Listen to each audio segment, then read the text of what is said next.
This video is an introduction to the story mapping concept. At a basic level, it is a simple map used to describe the stories you tell about your software from the perspective of the user.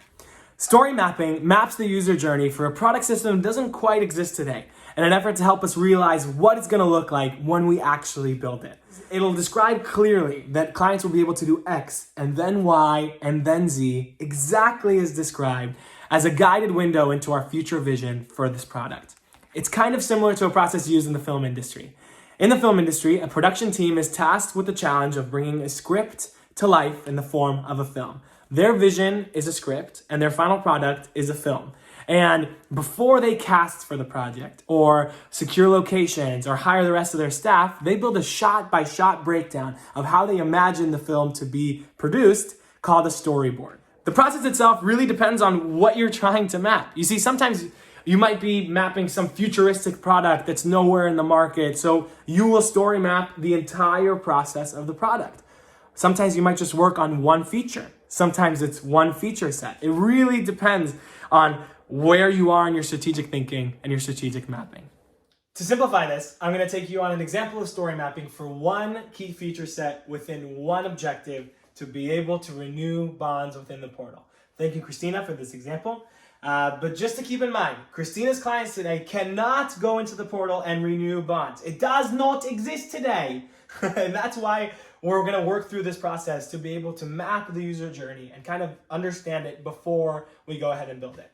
To contextualize, we actually have two different objectives here. First is to be able to renew the bonds within the portal, and then it's to be able to approve that said renewal. For the focus of this exercise and to keep this simple, we're going to look only at this objective, which is renewing bonds within the portal.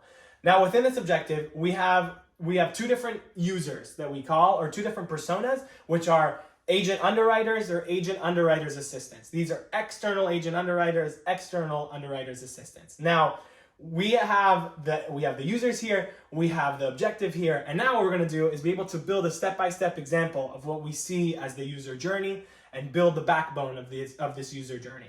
First, if you want to make renewals within a portal, you have to log into the portal. So we imagine that first, these users will log into the portal. After they log into the portal, we imagine that they will have to select the renewals. So then they'll select the renewals. After they log in and select the renewals, they will go ahead and renew the bond. So we'll put that here, renew the bond. And finally, after they've renewed the bond, they have to satisfy that renewal. So they'll go ahead and satisfy the renewal. Now, in totality, this is the user journey. They'll have to go from logging into the portal all the way to satisfying the renewal. Now what we're going to do next is we're going to look at this user journey step by step and think of what options the users have, and then we're going to put them underneath every step. Those things that we'll put underneath, those options that we'll put underneath is what we call stories. Now let's start here with logging into the portal. In this example, we said that the users can't make bond renewals within the portal, but the portal does exist today. So because the portal does exist today, they will log into the portal and the portal exists, so there's no more options here that we'll put here. But what about selecting the renewal? Now, when we imagine selecting the renewal, I think the first step that they're going to have to do is they're going to have to be able to see the due renewals. So you're going to see also that I put a little asterisk here. Now, whenever I put an asterisk here, that means that I think that you can make this story even into smaller stories. You can be more specific about this and make it even more descriptive. So for example, with due renewals, do you mean due renewals within the next 90 days? Within 1 day? Is it one bond? So for the sake of this exercise, every time you see an asterisk, it just means that I'm condensing what could be future stories. But after seeing due renewals, we're going to have to select the renewals. Now again, there's an asterisk because are you selecting all of the renewals, some of the renewals? I think you get the picture. And finally, I think the last option users will have here is to be able to cancel the renewals here. So now let's move on to renewing the bond. Now within renewing the bond, they're going to have to first upload some form of continuation certificate. So first we'll start with that. Now again, is this an electronic certificate? Is this something over email?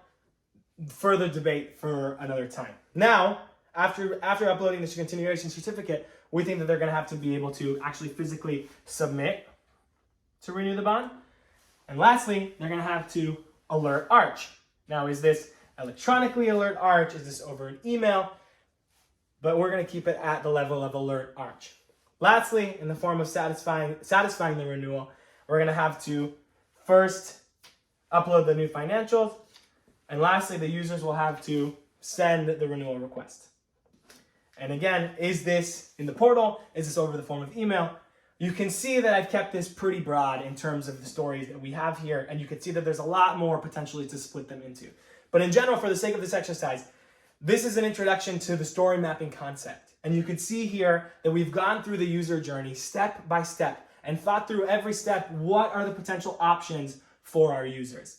And this here, you can see I've really gone into a bird's eye view understanding of it. I haven't gotten into the breakdowns of some of these options or some of these splits, and I didn't even talk about releases here. And lastly, I don't even know what Christina really intends to do with this. But really the big message here is that this is not something that someone's going to come in and tell you, you have to do it this way, or you have to do it that way. Or this is really not something that is really a check mark for governance, but it totally is a thinking tool for you to be able to imagine holistically this whole process. You can bring in some of your key stakeholders, map this process out together, and before you even write a single line of code, you can argue and debate about every step of this way to fully envision how you imagine this product working in the future. In this process, you could see we could have argued further about some of these future stories. You can argue with me about why cancel renewal goes here when you think that it could go part of the user journey. Well, I think that physically every user has to select a renewal and then they can decide if they want to cancel it or not. Not every user is going to cancel their renewal. But in general, I think this was a great introduction to story mapping concept. This is a great example by Christina, and I hope that you found some value in it too. Thanks.